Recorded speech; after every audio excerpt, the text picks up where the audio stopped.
Kama una nafasi yoyote ya uongozi, ninayo habari mbaya kwako. Habari mbaya ni hii: ni lazima utaondoka kwenye hiyo nafasi ulionayo. Ndiyo, ni lazima utaondoka. Kiongozi, utaondoka kwenye nafasi yako kwa namna mbalimbali.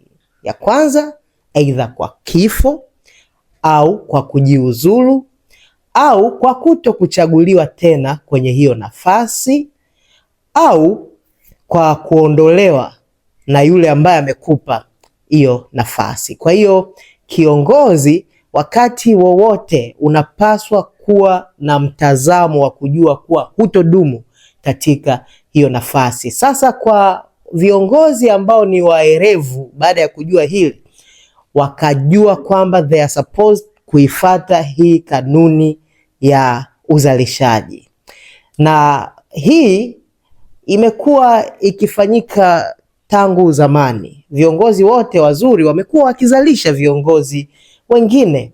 Kwa hiyo wewe kama kiongozi unao wajibu wa kuzalisha watu wengine ambao watakuja kuchukua nafasi yako pale ambapo wewe utakuwa haupo.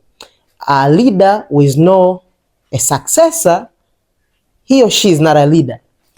Kwa hiyo ni lazima uwe na mrithi wa nafasi yako. Usiwe mbinafsi. Hakikisha unaandaa watu wengine kuwa viongozi, na kiongozi mzuri atakumbukwa kwa idadi kubwa ya viongozi wengine aliowazalisha, sio kwa mambo mazuri aliyoyafanya yeye peke yake. I salute you.